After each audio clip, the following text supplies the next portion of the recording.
CUET common university entrance test आजकल हर जगह इसी की बात है। भले ही क्लास 12 बोर्ड एग्जाम चल रहे हैं, पर आप सभी के सामने ये किसी ना किसी यूट्यूब थंबनेल पे आया होगा।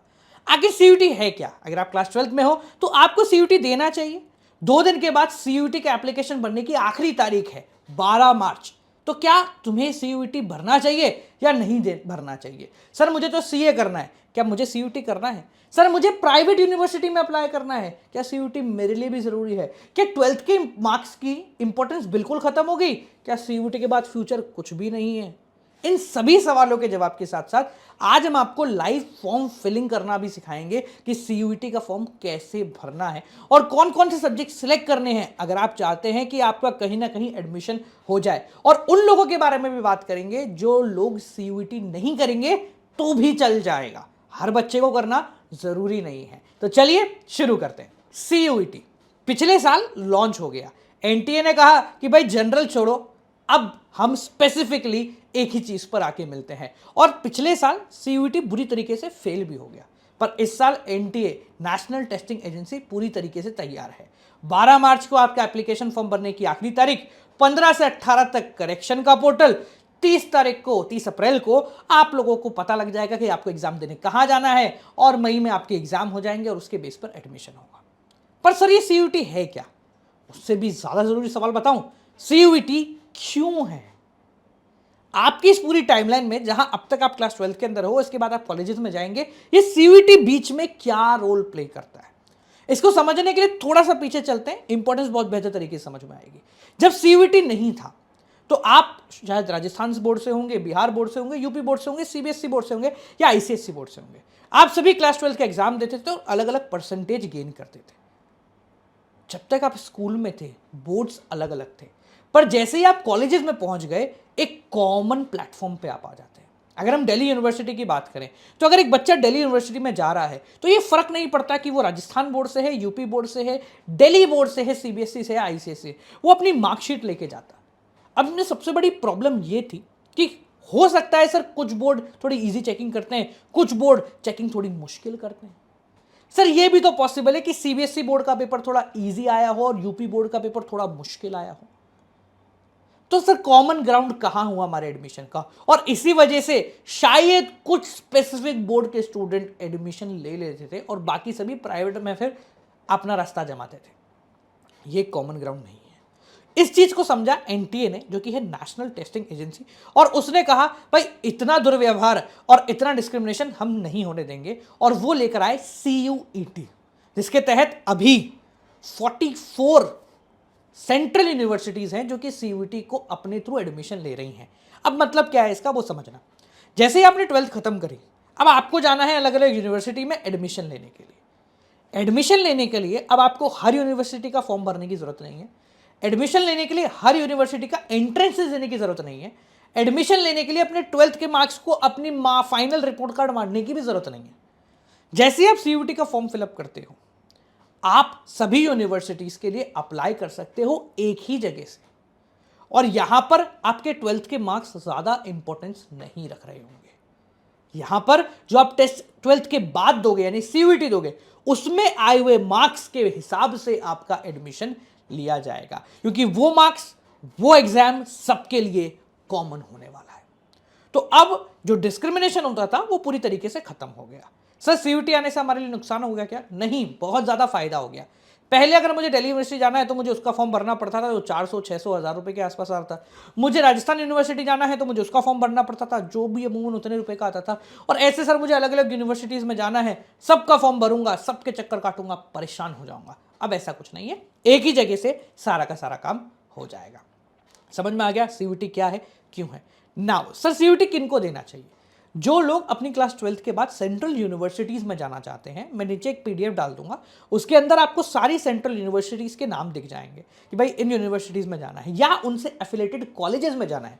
जैसे दिल्ली यूनिवर्सिटी की बात करूं तो अमूमन 77 कॉलेजेस हैं जो दिल्ली यूनिवर्सिटी के थ्रू काम करते हैं या फिर दिल्ली यूनिवर्सिटी के अंदर आते हैं, जिसमें श्री राम कॉलेज हो गया, आपका हिंदू कॉलेज हो गया, और ऐसे बहुत सारे कॉलेजेस हैं जो आते हैं।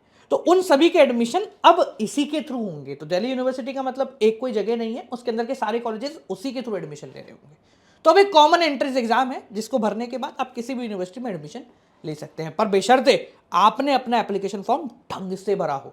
अगर एप्लीकेशन फॉर्म में छोटी सी भी चूक हो गई तो आप ये एग्जाम देने के बाद भी खराब हो जाएंगे। अब बात आती है सर उन लोगों का क्या जो किसी सेंट्रल यूनिवर्सिटी में जाना ही नहीं चाहते, या फिर वो लोग जो प्राइवेट कॉलेजेस से अपना काम चलाना चाहते हैं, या जो सीए करना चाहते हैं या कुछ और करना चाहते हैं प्राइवेटली। तो भाई देखो इसके दो पॉइंटर्स है कि सीयूईटी अभी तक सेंट्रल यूनिवर्सिटीज के लिए है, पर सारी यूनिवर्सिटीज को ये मेल जा चुका है जिसके अंदर ये कहा गया है, ये मैं नहीं बोल रहा हूं, स्टेटमेंट है, ठीक है। तो ये कहा गया है कि आप सीयूईटी को अडेप्ट कर लें। तो अमूमन इस साल नहीं तो आने वाले साल सीयूईटी को सारी यूनिवर्सिटी अडेप्ट कर लेंगे। सर तब तक तो हमारा एडमिशन हो जाएगा। हाँ, तेरा एडमिशन जरूर हो जाएगा, बट इसमें एक पॉइंट और आता है। मान लो कि आपका एडमिशन हो गया और अगले साल जो बच्चे आए उनका क्या, वो सीयूईटी से आएंगे। तो मान लीजिए आप किसी मास्टर डिग्री पे जा रहे हैं और वहां जैसे अपने 10वीं 12वीं के नंबर पूछ लेते ना, वहां सीयूईटी के पूछ लिए तो, या आपने बाद में ड्रॉप कर लिया तो बहुत सारे पॉइंट्स हैं जो कि यहां पर अटकते हैं। पॉइंट नंबर 2, सर मान लो क्योंकि सारी यूनिवर्सिटीज को मेल तो चला ही गया है तो मार्क्स क्लैश हो जाते हैं। मेरी भी 95 है 12th में, किसी और बच्चे के भी 95 है, हम दोनों एक ही सीट के लिए लड़ रहे हैं। उस बच्चे ने सीयूईटी भी दिया था और वो वहाँ रिजेक्ट हो गया था या वहाँ के एडमिशन उसको नहीं मिला सेंट्रल यूनिवर्सिटी में, तो अब वो आपके कॉलेज में एडमिशन पा रहा होगा। और जब दोनों के 95 है तो कुछ ना कुछ तो ट्राई ब्रेकर यूज़ करना पड़ेगा। तो उस ट्राई ब्रेकर के लिए अगर सीयूईटी के मार्क्स को यूज़ कर लिया गया तो आप क्या कर रहे होंगे। तो भाई सीयूईटी बेसिकली आपके लिए एक सेकंड ऑप्शन है, इवन दो अगर आप किसी प्राइवेट में या फिर कहीं और से कुछ करना चाहते हैं, ठीक है। ऐसा नहीं है कि सीयूईटी नहीं भर देंगे तो सर कुछ हो जाए, कुछ नहीं होने वाला। अगर आप सीयूईटी नहीं भरोगे, सेंट्रल यूनिवर्सिटीज में एडमिशन नहीं होगा, प्राइवेट में हो जाएगा, ठीक है। बट अगर कुछ पॉइंटर फंस गया तो फिर आपको पीछे मुड़ के देखने का मौका तक नहीं मिलेगा। इसलिए ना तो ज़्यादा महंगा है, आप सीयूईटी में जाके एडमिशन ले सकते हैं, ठीक है जी। अब सर सीयूईटी से होगा क्या और कैसे कैसे क्या प्रोसेस है पूरा मैं समझा देता हूँ, इसके बाद फॉर्म फिल करेंगे, ठीक है। अगर अपन बात करते हैं सबसे पहले तो देखो भाई सीयूईटी के अंदर 3 सेक्शंस के अंदर आप लोगों को एडमिशन 3 सेक्शंस के अंदर आपको सिलेक्शन करना है। सेक्शन नंबर 1 आता है लैंग्वेज सेक्शन, जिसके अंदर एक तो सेक्शन 1 का ए पार्ट आता है और एक आता है सेक्शन 1 का B part. A part comprise of basic language जो कि सब जगह नॉर्मल चल रही होती है, और जो बी पार्ट आता है उसमें थोड़ी लोकल लैंग्वेज आती है। तो अगर आप ए में से एक लैंग्वेज सेलेक्ट करते हैं, फर्ज कीजिए आपने इंग्लिश सेलेक्ट कर लिया, बी में आप चाहें तो सेलेक्ट करें, नहीं चाहें तो नहीं सेलेक्ट करना, ठीक है जी। सेक्शन 2 जो है वो डोमेन स्पेसिफिक सेक्शन होता है, जिसके अंदर आपके वो सब्जेक्ट्स होते हैं जो कि आपने क्लास 12th में पढ़े हुए हैं। नहीं भी पढ़े हुए तो भी आप अप्लाई कर सकते हैं, ऐसा कुछ नहीं है, पर फिर आप ज़्यादा नंबर नहीं ला पाओगे, परसेंटेज डाउन हो जाएगी। वो सारे पॉइंट आपको ध्यान में रखना है, ठीक है। ये जैसे अकाउंटेंसी हो गया, फिजिकल हो गया, आपका बिजनेस हो गया, इकोनॉमिक्स हो गया, सारे सब्जेक्ट्स उसके अंदर काउंट किए जाते हैं, ठीक है जी। तो इसमें ज़्यादा नहीं आता, ऐसा नहीं 12th के बहुत बाहर का आ जाएगा, मिलता जुलता और 12th का ही आता है। थर्ड सेक्शन जिसको मैं डिसाइडिंग सेक्शन बोलता हूं, और पिछले साल से एक ही बात के रट लगाए हुए हम सब कि general test is necessary. Section number 3 general test comprise of basic knowledge, ठीक है, तुम्हारे क्वांट्स वगैरह इसके अंदर आ जाते हैं। इसमें पॉइंट ये है, लोग सोचते हैं सर जनरल टेस्ट हमारे काम का नहीं, छोड़ देते हैं, पर देखो एक चीज समझना, जनरल टेस्ट पिछली बार भी डिसाइडिंग फैक्टर बना था सीयूईटी के एडमिशन के लिए, और इस बार भी जहां तक है वो डिसाइडिंग फैक्टर बनने वाला है। तो तुम्हें इस बात का ध्यान रखना है, ठीक है। अगर हम आगे बढ़े तो सर हमें क्या सिलेक्ट करना चाहिए ताकि हम ज़्यादा से ज़्यादा यूनिवर्सिटीज़ में अप्लाई कर लें। देखो एक आइडियल सिलेक्शन के बारे में अगर बात करूं तो तुम ले लो एक लैंग्वेज जिसमें तुम्हारी इंग्लिश होगी। अगर तुम्हें लगता है कि नहीं सर एक और लैंग्वेज लेनी है जो कि बहुत ज़्यादा जरूरी नहीं है, ठीक है, तो हिंदी या कोई डोमेस्टिक या लोकल लैंग्वेज तुमने पकड़ ली। सेक्शन 2 में कोशिश करो तुम 4 सब्जेक्ट तो एटलीस्ट लो, जिसमें 3 तो तुम्हारे मेन हो गए। आप कॉमर्स से हैं तो अकाउंट्स, इकोनॉमिक्स, बिजनेस तो तुम्हारी मेन हो गई। इसके अलावा तुम चाहो तो मैथमेटिक्स, चाहो तो फिजिकल, चाहो तो दोनों, या फिर कोई और जो कि आपको लेना हो। और थर्ड जनरल टेस्ट, ये आप भर दो। अब बात करते हैं सर अगर भरेंगे तो कितने भर सकते हैं, आप कितने भी भर सकते हो, उसमें पॉइंट नहीं है, बस फीस अलग है। Up to 3 subject fees general की 750 रुपये है, अप टू 7 सब्जेक्ट 1500 रुपये अगर आप जनरल में हो। 10 सब्जेक्ट जाओगे तो 1750 है, पर 10 सब्जेक्ट का एग्जाम देने के लिए तुम भी रेडी नहीं हो, और मुझे लगता नहीं तुम्हें रेडी होना चाहिए, ठीक है। तो अप टू 7 सब्जेक्ट वाली कैटेगरी के अंदर तुम लोग रिलाय करोगे। तो एक तुम्हारी लैंग्वेज हो गई, 3 से 4 तुम्हारे डोमेन हो गए, और एक जनरल टेस्ट हो गया। तो अमूमन 5 या 6 एग्जाम आप लोगों को यहां पर देने हैं। सारे एग्जाम एमसीक्यू बेस होंगे, तो उसमें डरने की जरूरत नहीं है, ठीक है। यहां तक सारी कंफ्यूजन सबके क्लियर हो चुके हैं, क्या करना है। अब दूसरी बात, सर जब हम फॉर्म भरेंगे, वैसे हम फॉर्म भरते हुए दिखाऊंगा, पर अभी पहले समझा देता हूं ताकि जब फॉर्म भरो, जो फॉर्म जिन्होंने भर दिया है या जो सब कुछ जानते हैं वो आगे फॉर्म तक नहीं जाए और अपना समय कहीं और इस्तेमाल करें। सर जब हम फॉर्म भर रहे होंगे, तो आप जब फॉर्म भरते हैं तो आपके पास दो तरीके के ऑप्शंस आते हैं फाइनल चेकिंग के समय। एक आता है सर कौन सी यूनिवर्सिटी और कौन सा कोर्स। तो देखो एक चीज़ समझना, ये एक ऐसा ऑप्शन है जहां पर आपको सिलेक्ट करना पड़ेगा कि सर दिल्ली यूनिवर्सिटी से BCA करना चाहता हूं, ठीक है। तो ऐसा नहीं है कि आप एक ही यूनिवर्सिटी भर रहे हो, आप 10 यूनिवर्सिटी भरो, एक यूनिवर्सिटी में 5-7 कोर्स भर दो, कोई दिक्कत नहीं है। ये सारे वो ऑप्शंस हैं जहां पर आप जा सकते हो, तो ऑप्शंस अपने लिए खुले रखो। जैसे कुछ बच्चे होते हैं जो दिल्ली यूनिवर्सिटी बीकॉम करके भर देते फॉर्म और छोड़ देते, तो इसका तात्पर्य ये हो गया जब आपका रिजल्ट आएगा CUET का, तो अगर आपकी कट ऑफ दिल्ली यूनिवर्सिटी के बीकॉम से मैच करती है तो ही आप एडमिशन ले पाओगे, वरना किसी भी सेंट्रल यूनिवर्सिटी में नहीं जा पाओगे, भले ही आपके ना मार्क्स अच्छे हैं। तो इसलिए ज़्यादा से ज़्यादा यूनिवर्सिटी सिलेक्ट करो, ज़्यादा से ज़्यादा ऑप्शन सिलेक्ट करो।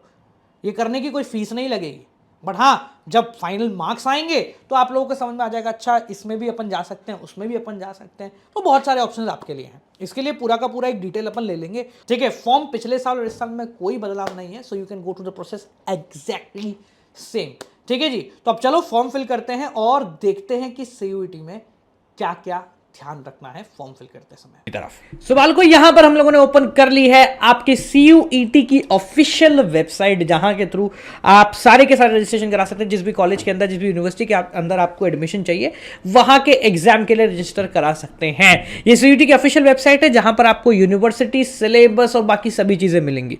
तो एप्लीकेशन फॉर्म में डायरेक्ट जाने से पहले हम आपको यूनिवर्सिटीज वगैरह बता देते हैं। तो ये कुछ यूनिवर्सिटीज हैं जो कि CUET के एग्जाम को कंडक्ट करवा रही हैं। ये सारी सेंट्रल यूनिवर्सिटीज के नाम है।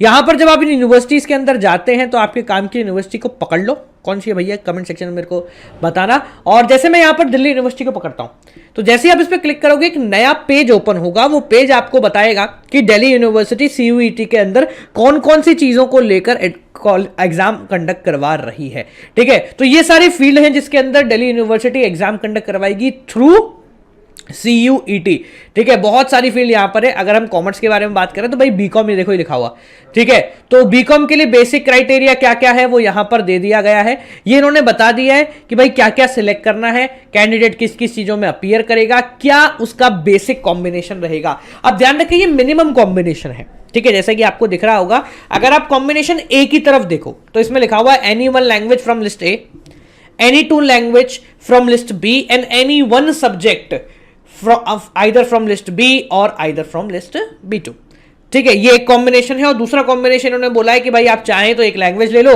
एक सब्जेक्ट ले लो और एक सेक्शन 3 CUET यानी कि जनरल टेस्ट ले लो। अब यहां पर इन्होंने ऑप्शंस आपको इसलिए दिए हैं ताकि आप उन ऑप्शंस को थोड़ा सा यूटिलाइज कर सके। ये मिनिमम क्राइटेरिया है, तो जब भी आप अभी फॉर्म फिल करेंगे अपन बैठकर, तो हम मैक्सिमम क्राइटेरिया की तरफ जाएंगे रेदर देन मिनिमम क्राइटेरिया, यानी कि हम क्या क्या फिल कर सकते हो पूरी की पूरी डिटेल में आपको यहां पर बता रहा हूं, ठीक है जी। आगे बढ़ते हैं। तो इसी प्रकार से सारे के सारे ऑप्शंस आपको अवेलेबल है। तो हम वापस आ जाते हैं और अगर आपको सिलेबस देखना है तो यहाँ सिलेबस का भी ऑप्शन है। हर चीज का सिलेबस यहां पर है जो कि CUET में पूछा जाएगा। सो नाउ अगर आप पहली बार यहां पर आ रहे हैं तो आपको रजिस्टर कराना है और दूसरी बार आ रहे हैं तो साइन इन करना है, ठीक है। रजिस्टर कराने के लिए आप जैसे यहां पर क्लिक करें तो ये रहा पूरा रजिस्ट्रेशन की आपकी डिटेल्स, ठीक है। आपको एक basic criteria, basic information bulletin आपको दे दिया गया है। अब इसमें से आपको कुछ भी नहीं देखना, आप सीधे नीचे आइए, टर्म्स एंड कंडीशन, हाँ हमने एक्सेप्ट कर लिया, हमारे पास कोई अदर ऑप्शन नहीं है। आपके सामने एक बेसिक सा फॉर्म खुल गया है जो कि आपकी बेसिक रिक्वायरमेंट्स को यहां पर मांग रहा है, ठीक है। मैं एक सैंपल रिक्वायरमेंट आप सभी के सामने भरते हैं और देखते हैं कि क्या होता है और कैसे होता है। मैं एक ऐसे ही अजीबोगरीब भर रहा हूं, ठीक है ना, तो डोंट वरी अबाउट इट। तो मैं एक खाली खोखा भर देते हैं यहां पर, क्योंकि मैंने एक बार रजिस्ट्रेशन करा रखा है। तो मैं आपको एक सैंपल भर के यहां पर दिखाता हूं, उसके बाद जो है हम डायरेक्टली अंदर घुस जाएंगे और आगे की डिटेल के बारे में बात करेंगे, ठीक है जी। तो नेशनैलिटी कौन सी है, आप क्या दे रहे हो, पैन कार्ड, आधार कार्ड, ये सारी की सारी डिटेल आपसे वो मांगेगा, ठीक है। अब ये करने के बाद आगे बढ़ते हैं। आपका प्रेजेंट एड्रेस वो पूछ रहा है, तो एज एड्रेस आपकी जो श्रद्धा वो डाल दें। मैं वही एड्रेस डाल रहा हूँ जो कि हमने पिछली बार भरा था, ठीक है, ताकि ज़्यादा मेहनत ना करनी पड़े, ठीक है। सारे स्टेट्स आप सिलेक्ट करो, जो भी आपका एड्रेस है वो डालो। एड्रेस यहाँ पर एग्जैक्ट डालना है, ऐसा कंपलसरी तो नहीं है, पर हाँ डाल दोगे तो सही रहेगा, कोई भरोसा नहीं है इनका भविष्य में क्या क्या आप लोगों से मांग लें, क्यों भाई। चलो, तो हमने यहाँ पर एक सैंपल ईमेल एड्रेस डाल दिया है, जिस सैंपल ईमेल एड्रेस के थ्रू हम यहाँ पर आगे प्रोसीड कर रहे होंगे, ठीक है, एक मोबाइल नंबर आप डाल सकते हैं, जो मोबाइल नंबर आपको डालना है फटाफट डाल दीजिए और आगे प्रोसीड कीजिए। मेन कैटेगरी यहाँ पर आती है सब्जेक्ट सिलेक्शंस की, तो वो कैसे फिल होगी, कैसे कैसे कॉलेज जाने हैं, वो सारी डिटेल मैं आपको यहाँ पर दे दूँगा। ठीक है जी, तो सारे के सारे नंबर आप डाल दो, जो आपका नंबर है, नंबर वही डालना जिस पे मैसेज आ सके। ठीक है, इसके बाद आपका परमानेंट एड्रेस है तो भाई हम सेम करते हैं, मालसी आदमी थोड़े से। आप पासवर्ड चूज करना है तो पासवर्ड वही अजीबोगरीब पासवर्ड आपसे मांगता है, यानी कि एक अपर केस होना चाहिए, एक स्पेशल कैरेक्टर होना चाहिए, एक लोअर केस होना चाहिए, एक न्यूमेरिकल होना चाहिए। तो आप कुछ भी डाल सकते हो, मैं एक सैम्पल पासवर्ड यहाँ पर डाल देता हूँ। ठीक है, जो कि अभी डाला नहीं है, डालना पड़ेगा भाई। इसका जो फॉर्म है ना, इसमें बहुत सारी बार डिटेल्स आपको भरनी है। मैं इसलिए कह रहा हूँ क्योंकि मैंने पहले भरा हुआ है फॉर्म, पूरा का पूरा फॉर्म मैं भर के आ चुका हूँ। ठीक है, अब आता है आपका security pin, so you can use it any way. ठीक है, आप यहाँ पर ओके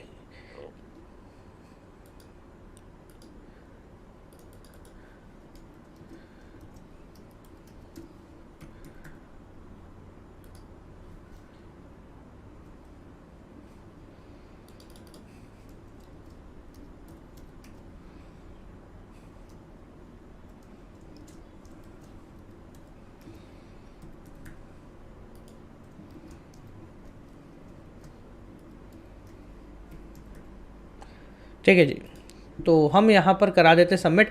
अब जैसे ही आप सबमिट करा दोगे तो वैसे ही आपके सामने एक ऑनलाइन रजिस्ट्रेशन फॉर्म खुल जाएगा जो कि हम भरे हैं।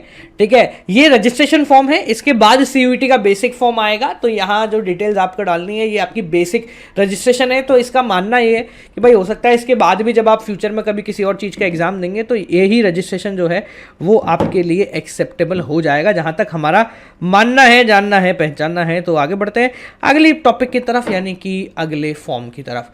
आप यहाँ नीचे आ जाएंगे और कौन कौन सी चीज़ें आपने वेरीफाई करनी है वो एक बार ध्यान रख लीजिए। तो आप सब पे वेरीफाइड का जो लो टिक है वो लगा दो फटाफट से कि भाई हमने सबकी डिटेल जो है वेरीफाई कर दी है। ठीक है, ये हमने वेरीफाई कर दी। नाउ आपसे ओटीपी मांगेगा, तो ओटीपी के लिए आगे बढ़ेंगे। ठीक है जी, ये हो गया ओटीपी। तो आपका जो नंबर आपने डाला है उस नंबर पे आपको आ जाएगा एक बेहतरीन सा ओटीपी। ये हमें ओटीपी आ चुका है, तो हम यहाँ पर ओटीपी डाल देते हैं। आप जो श्रद्धा जो आपके आए ओटीपी डाल देना। ठीक है जी, तो ये डल गया ओटीपी और इसके बाद वापस से एक सिक्योरिटी पिन इसने मांगा है जो कि मुझे दिख नहीं रहा है। ठीक है, मैं एक दूसरा टेक्स्ट ले लेता हूँ। ठीक है, हाँ, तो मैं यहाँ दूसरा टेक्स्ट डाल देता हूँ। तो इतनी बार ये डिटेल मांगेगा भाई, बढ़ते बढ़ते मैं वापस नहीं भरवा सकता इस डिटेल को। ओके, सो यहाँ पर आपका रजिस्ट्रेशन हो चुका है और अब आप आ चुके होंगे अंदर एप्लीकेशन फॉर्म की तरफ। यानी कि ये रजिस्ट्रेशन हो गया, अब आप एप्लीकेशन फॉर्म भरेंगे जिसमें आपको 50 तरीके की जानकारी ये बोलेगा। और जैसे ही आप डालेंगे वैसे ही आपके फोन पर एक मैसेज आ जाएगा जो बताएगा कि dear candidate, your application number is this for CUET UG, please complete your application details timely. ठीक है, तो हमको फॉर्म भरने के लिए बार बार बोलेगा कि भाई फॉर्म भरो, फॉर्म भरो, फॉर्म भरो। ठीक है, चलो, तो अब हम फॉर्म भरने की तरफ आगे बढ़ते हैं और देखते हैं कि कौन कौन से फॉर्म ये हमसे भरवाएगा। जैसे ही आप आगे बढ़ेंगे, कंटिन्यू करेंगे एप्लीकेशन फॉर्म पे, तो अगेन ही आपसे डिटेल मांगेगा बहुत सारी। ठीक है, सो डेट ऑफ बर्थ फलाना टीम का तो मैंने एक सैंपल डिटेल्स यहाँ पर डाल दी हैं। कैटेगरी में आप जाएंगे तो अगर आप जनरल में है तो जनरल डालो, कोई और कैटेगरी में हो तो आपको वो डालनी पड़ेगी। अगर आप किसी और तरीके से डिसेबिलिटी वगैरह के अंदर है तो उसको एक बार आप देख लीजिएगा। ठीक है जी, फादर्स नेम, फादर की क्वालिफिकेशन कितनी है, तो मतलब क्या है, तो भाई जो फादर से पूछो ना। ऑक्यूपेशन क्या करते हैं, तो आप कुछ भी डाल दो भाई, हमें क्या फ़र्क पड़ना है, कुछ भी डाल देना है। मदर क्या करती हैं, मदर की क्वालिफिकेशन कितनी है, मदर क्या काम करती है, ऑक्यूपेशन। और इसमें पता है अच्छी बात क्या है, इसमें अदर्स में हाउसवाइफ इंक्लूडेड है। गार्जियन क्या करता है, फैमिली की एनुअल इनकम, तो आप डाल देते हैं कुछ भी, फैमिली की एनुअल इनकम। क्या आप ट्विन है, भाई इससे तेरा क्या लेना है ना कि हम ट्विन है, चलो कोई दिक्कत नहीं। डोमिसाइल स्टेट पूछा है तो हम वही डाल देते हैं जो हमने सब में डाली है। ठीक है, डायबिटिक है, मतलब इलाज भी कराएगा ये आपका। कहाँ रह रहे हैं अभी, गांव में या शहर में, ओह ठीक है। आप कहाँ से तैयारी करना चाहते हैं, कैसे तैयारी करेंगे, इस मतलब ये क्या पूछना चाह रहा है, ये पूछना चाह रहा है कि आप सीयूईटी की डिटेल्स जब भर रहे हैं, सीयूईटी की तैयारी करेंगे तो कैसे कर रहे हैं, आप ट्यूशन ले रहे हैं, ऑनलाइन कोचिंग ले रहे हैं, ट्यूटोरियल क्लासेस इन स्कूल या कॉरेस्पॉन्डेंट कोर्सेज ले रहे हैं, भाई क्या चाहता है भाई तो ठीक है चलो हम सेल्फ कर देते हैं इसमें, या फिर एक मिनट ऑनलाइन कोचिंग करते हैं ना, अनअकैडमी आओगे ना तो मेरे साथ पढ़ने। चलो लैंग्वेज की अगर हम बात करते हैं कौन से मीडियम से आपने एक्सेप्ट करी थी, तो हम इंग्लिश यहाँ पर लिख देते हैं। प्रेजेंट एड्रेस सेम वही एड्रेस डल जाएगा, और परमानेंट एड्रेस को भी मैं सेम वही कर देता हूँ, ठीक है। Are you belong to below poverty line, देखो कितना हंसी मजाक वाला फॉर्म भरवाया इन्होंने, ऊपर एनुअल इनकम पूछ ली, अगर एनुअल इनकम मैंने मान लो 8 लाख रुपए सालाना लिख दी है तो पॉवर्टी लाइन के अंदर कैसे, तो जो लोग सोच रहे हैं यहाँ पर येस कर दें बेटा, हो सकता है आपसे कुछ फॉर्म वगैरह मान लें, तो कृपया करके आप इसको नो कर दें, अगर कुछ नहीं हो तो ठीक है, एनसीसी कोटा है तो बता देना, स्पोर्ट्स कोटा है तो बता देना, यूनिवर्सिटी एम्प्लॉय नहीं चाहिए, हमें कुछ नहीं चाहिए, ठीक है। तो ये डिटेल बनने के बाद आगे बढ़ते हैं अगले टॉपिक के ऊपर, इसको सेव करते हैं and let's proceed to the application form. ये एप्लीकेशन फॉर्म आपके सामने खुल गया है। अब ऊपर आप देखेंगे तो आपको है ना 7 डिटेल ये मांग रहा है आपसे, personal details, educational details, university programme, test paper detail, examination centre detail, upload detail and preview. ये 7 तरीके के फॉर्म आपको भरने हैं। तो जब भी आप फॉर्म भरने बैठो आधा घंटा आपको लगने वाला है, सो जल्दीबाजी में नहीं भरा जाएगा। मैं नीचे आता हूं और नेक्स्ट सेक्शन की तरफ प्रोसीड करते हैं। ये नेक्स्ट सेक्शन में अब इसने कक्षा 10वीं की सबसे पहले आपसे डिटेल मांगी है, तो जब भी आप करने बैठे तो आधार कार्ड, पैन कार्ड, क्लास 10 की मार्कशीट वगैरह सब लेके बैठना अपने साथ, ठीक है। चलो तो रिजल्ट डिटेल क्लास 10 की तो मैं बता दूंगा भाई, पास ही हुआ और कोई ऑप्शन नहीं। पासिंग ईयर जो है आपका मैं 2018 रखता हूं आपके हिसाब से। क्वालिफिकेशन देखो क्या है, ऊपर देखना क्या लिखा, ऊपर लिखा हुआ है कक्षा 10वीं में है आप, और यहाँ वापस पूछ रहा है 10वीं के बराबर है, मतलब एक ही ऑप्शन है तो डायरेक्ट भर के दो ना यार। स्कूल कहाँ की, यार शहर में रह रहे हैं तो स्कूल भी शहर में करेंगे ना बालक। कौन सा टाइप ऑफ कॉलेज है, तो गवर्नमेंट कॉलेज, हम केंद्रीय विद्यालय लिखते हैं, केंद्रीय विद्यालय से बिलोंग करते हैं। और इसके बाद क्वालिफाइंग एग्जामिनेशन कंट्री, भाई भारत के हैं। स्टेट कौन सा है, राजस्थान के मान लेते हैं हम, यहाँ पर किसी के भी लिख दो, ये सैंपल है भाई। डिस्ट्रिक्ट कौन सी है, तो यहाँ के वही लिख रहे। बोर्ड कौन सा है, अरे भाई के भी बोल दिया ना, तो यहाँ पर सीबीएसई बोर्ड से, तो सीबीएसई आप देख लो, पहले इतने सारे बोर्ड के एग्जाम हुआ करते थे, ठीक है, इन्होंने सब सत्यानाशी कर दिए और सिंगल कर दिया। तो कहाँ है, CBSE CBSE CBSE CBSE CBSE, central board of secondary education, ये रहा। ओके नीचे आते हैं हम। स्टेट कॉलेज नेम तो मैं यहाँ पर कुछ भी डाल देता हूँ, केवी डाल देते हैं, KV1 अजमेर, ठीक है। पिन कोड भी वही डाल देते हैं जो कि है। रोल नंबर क्या डालें, कुछ भी बताओ, रोल नंबर डाल देता हूँ मैं, अजीब वगैरह रोल नंबर डालते हैं। पिन कोड ऐसा कुछ भी डाल देते हैं, 4 कुछ भी डाल दो रोल नंबर, ठीक है। रिजल्ट परसेंटेज में मानते हैं भाई, परसेंटेज कितना मैक्सिमम मार्क मानते हैं 500, और मैंने कितने अचीव करे, मैं मान लेता हूँ 495 अचीव करे मैंने, टॉपर आदमी है। परसेंटेज अपने आप आ गई 99%, ठीक है, इस बातों पे भरोसा ना करें। ओके तो अब इसने कक्षा 10वीं के बाद 12वीं की डिटेल मांगी है, तो आप क्योंकि 12वीं पास नहीं करा सके तो आपको यहाँ पास तो ऑप्शन आएगा नहीं, देखें तो ऑब्वियस बात है यहाँ पीयर ही ऑप्शन आ रहा है, मतलब ये 12वीं पास का ऑप्शन क्यों दे रहा है। अच्छा पिछले साल वालों के लिए अवेलेबल है इसलिए, ठीक है। वही पूरी डिटेल है तो मैं वही पूरी की पूरी भर देता हूँ, इसमें कोई डिटेल नहीं, सेम टू सेम डिटेल यहाँ पर भरनी है। मतलब कितना आलसियों वाला काम है। कॉमेंट वालों एक बार बैठना, उसके बाद तुम बैठोगे नहीं, मुझे पता है। डिस्ट्रिक्ट अरे वहीं का हूँ भाई मैं, सेम टू सेम बोल दो ना कि हमने सेम वहीं से किया है, मना कहाँ कर रहे हम। KV1 ठीक है, और स्कूल पिन कोड, ठीक है पिन कोड भी डाल दिया। रोल नंबर नहीं मैंने अजीब सा डाल देते हैं कोई, ठीक है ना, ऐसे कर डाल। चलो नेक्स्ट प्रोसीड करते हैं। तो आपके सामने एजुकेशनल डिटेल्स आपकी भर के आ चुकी हैं, आप चाहें तो इसको अपडेट कर दें, यहाँ पर नहीं चाहते ये सब सैंपल डिटेल्स है, तो don't worry about this, nothing reality in it. ये पूरा का पूरा एक सैंपल फॉर्म मैंने यहाँ पर भरा है आप लोगों के लिए, ठीक है। अब अपडेट करना चाहते तो ये अपडेट का ऑप्शन है, और ये है प्रोसीड टू नेक्स्ट सेक्शन। एक बात को ध्यान रख लेना, ये हमारा सबसे इंपॉर्टेंट सेक्शन है, ठीक है ना। अब ये कैसे भरना है ये मैं बताऊंगा, पर उससे पहले एप्लीकेशन फॉर्म देख लो। यहाँ आपके एप्लीकेशन नंबर है, तो इसको वैसे तो मैसेज में आ जाएगा, पर इसको है ना एक बार अपने फ़ोन में कहीं पे स्क्रीनशॉट लेके या कहीं रख लेना इसको, क्योंकि ये आपका फाइनल एप्लीकेशन नंबर हो जाएगा। और अगर आप सेम डिटेल किसी और नंबर से भरेंगे ना वापस से, तो फिर वो दिक्कत आएगी। तो इसलिए इस माई एप्लीकेशन वाले इस नंबर को है ना अलग से कोने में दबा के रख लेना।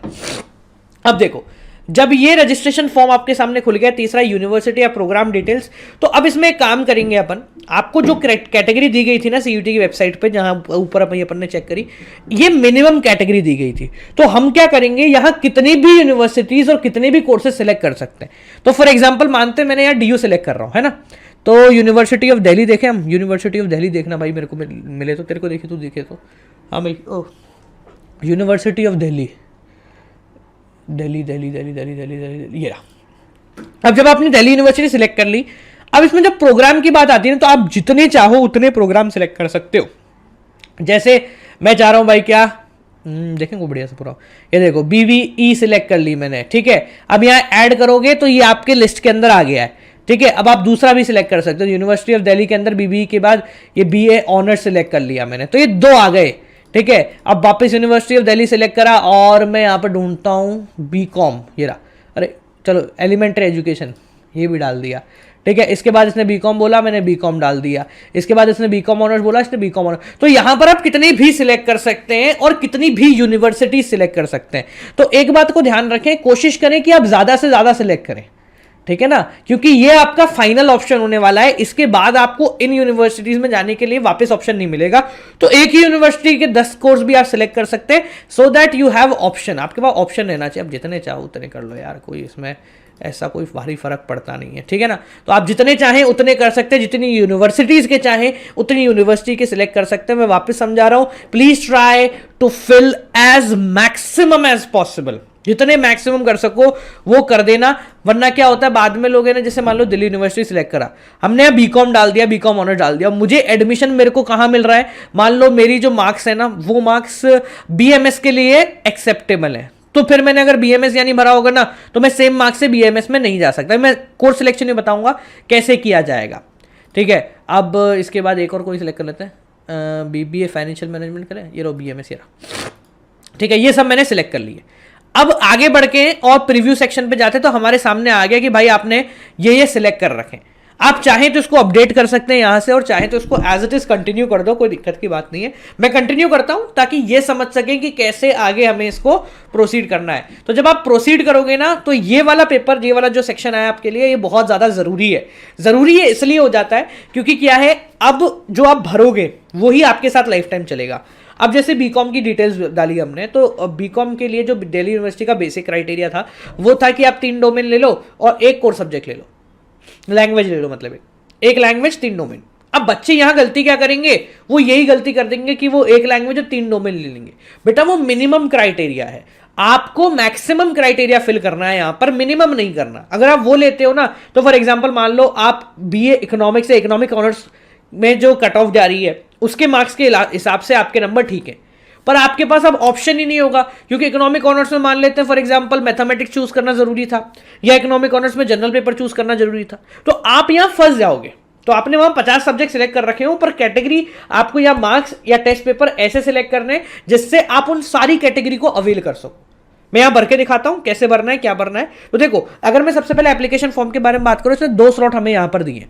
पहला स्लॉट कह रहा है कि भाई आपके 4 टेस्ट मैक्सिमम आप सिलेक्ट कर सकते हैं, जिसमें एक लैंग्वेज होगा, 2 डोमेन स्पेसिफिक सब्जेक्ट है और एक जनरल सब्जेक्ट होगा, ठीक है, जनरल टेस्ट होगा।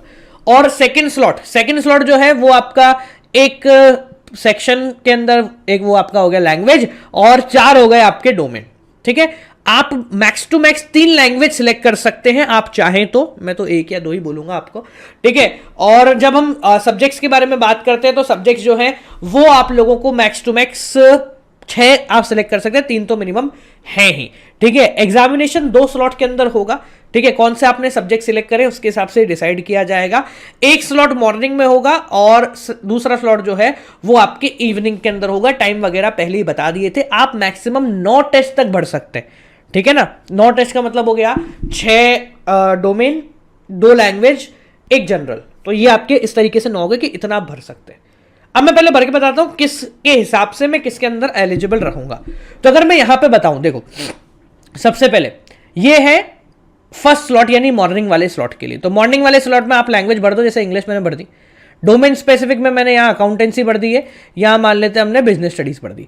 जनरल पेपर में क्या आप अपीयर होना चाहते हो, मेजरली लोग यहां ये गलती करेंगे कि वो बोलेंगे जनरल पेपर में नहीं होना, पर बेटा जनरल पेपर को यस कर देना, क्योंकि ये वो पेपर है जो कि डिफरेंशिएट कर देता है in between BCom, BBA, BA, BMS, इन सब के अंदर। क्योंकि आप सेम कोर्स से BMS में भी जा सकते हो, BCom में भी जा सकते हो, बस एक जनरल पेपर का फर्क होता है उसमें, ठीक है। तो BCom में भी अगर आपने जनरल पेपर दे दिया और डोमेन में नंबर कम आए तो फिर आपके डोमेन की जगह जनरल पेपर के नंबर चढ़ जाएंगे और आपकी कैटेगरी ऑटोमेटिकली ऊपर हो जाएगी।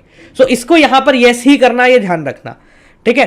अब उसके बाद यहां अगर आप एडिशनल लैंग्वेज लेना चाहते हो तो इंग्लिश के साथ हिंदी लेना चाहते हो तो हिंदी ले लो, ठीक है, वरना यहां पर आप नॉन एप्लीकेबल डाल सकते हो कि भाई मेरे को नहीं देना। सिमिलरली इधर भी हमने नॉट एप्लीकेबल डाल दिया, मेरे को एक ही लैंग्वेज देनी है। अब आपने 2 सब्जेक्ट ले लिया, अकाउंट्स और बिजनेस, 3 तो आपको लेना ही है। तीसरा देखो मैंने यहां पे ले लिया इकोनॉमिक्स, ये रहा इकोनॉमिक्स ले लिया। अब मैं चौथा ले रहा हूं। चौथा लेने से फायदा क्या होगा वो समझाता हूं। पहले चौथा सिलेक्ट कर लेते हैं। हम चौथा सिलेक्ट कर रहे हैं मैथमेटिक्स। अगर आपको मैथमेटिक्स नहीं है आप कुछ और सिलेक्ट कर सकते हैं।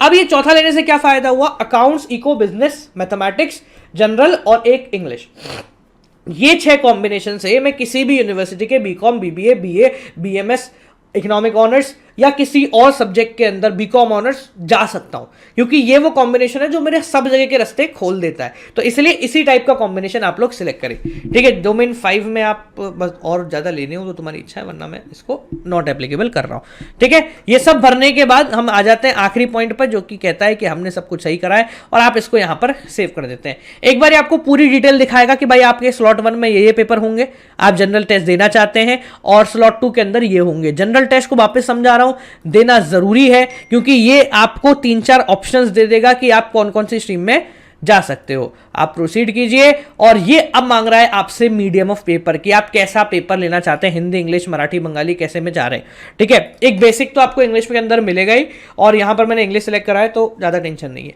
अब आता थी सेंटर की, तो आपने जो स्टेट भरा होगा उसके बेस पे ये सेंटर देगा। जैसे मैंने राजस्थान भरा है तो राजस्थान के बेस पे इसने 4 बहुत सारे सेंटर दे दिए, भाई यहाँ आ सकते हो। तो पहली प्रायोरिटी अपने पड़ोस में ही रखना, मतलब अपने शहर में। दूसरी प्रायोरिटी अपने शहर के आसपास वाले एरिया में रख देना। तीसरी प्रायोरिटी उससे थोड़ी सी दूर रख देना। चौथी प्रायोरिटी भी आसपास की रख लेना। देखो यहां जाके तुम्हें पेपर देना पड़ेगा, है ना, तो ये सब चीजें देख लेना कि जाना पॉसिबल है या नहीं है, गाड़ियां अवेलेबल रहेंगी या नहीं रहेंगी, कैसे पहुंच पाएंगे, कब पहुंच पाएंगे। तो कोशिश करो कि अपने एरिया के बिल्कुल पास में जो हो ना सेंटर, लोकलाइट सेंटर देख लो तो वो ज्यादा बेहतर रहेगा। जैसे आप यहां इसको सेव करते हो, एक बार फाइनल आपसे पूछेगा कि आपको अपडेट करना है, आप इतने कोई चालान देंगे। अगर आप चालान देंगे तो चालान दो, बस। अब यहां पे मैं बैकहैंड हो जाता हूं, क्योंकि इसके बाद है ना ये मुझसे मार्कशीट और फोटोग्राफ मांगेगा, जो मैं नहीं दे पाऊंगा। तो यहां पर आपको अपना फोटोग्राफ देना है, ठीक है, विदाउट फेस मार्क आपको यहाँ पर देना है। डिटेल इसने दे रखी है। फर्स्ट स्पीड 10 KB से 20 KB की लिमिट। अब ये आप गूगल करके लिमिट्स जो है वो ऊपर नीचे फ्लक्चुएट कर सकते हैं, ठीक है। ये पूरी की पूरी फोटो की साइज कैसा होगा, डॉक्यूमेंट कैसा होगा, ये पूरी डिटेल यहाँ पर दे दी। फॉर्मेट इनके चेक कर लेना। ये PDF में चाहिए इसको, 10वीं की मार्कशीट, इसको JPG या JPG के अंदर चाहिए, ये भी आपकी JPG के अंदर चल जाएगी। आप जैसे इसको ओके करके प्रीव्यू करेंगे, अभी होगा नहीं क्योंकि मैंने सिलेक्ट नहीं कर रखा है, ठीक है। जैसे आप सिलेक्ट करेंगे आपके सामने एक फॉर्म खुलेगा, पेमेंट मांगेगा, पेमेंट मांगते ही ओके कर देना and your form will be submitted. बस इस चीज का ध्यान रखना जो मैंने यहां बताई है। पहला ये कि आप जब यूनिवर्सिटी फिल करें तो मैक्सिमम जितना एक यूनिवर्सिटी में आप भर सकते हो उतना भर दो, ताकि आपको फायदा हो। दूसरा, जब आप टेस्ट पेपर डिटेल डाल रहे होंगे तो जनरल पेपर को यस करना, साथ साथ में बाकी सभी चीजों को भी ऐसे ऑप्शन सिलेक्ट करेंगे जो कि आपको डोमेन में ज्यादा अपॉर्चुनिटी प्रोवाइड करें। कोई दिक्कत है? चलो आगे बात करते हैं। इसके बाद लास्ट एग्जामिनेशन सेंटर। तो जो आपके सबसे पड़ोस में हो, आप उन एग्जामिनेशन सेंटर्स को सबसे पहले प्रायोरिटी दे, दूसरों को प्रायोरिटी ना दें।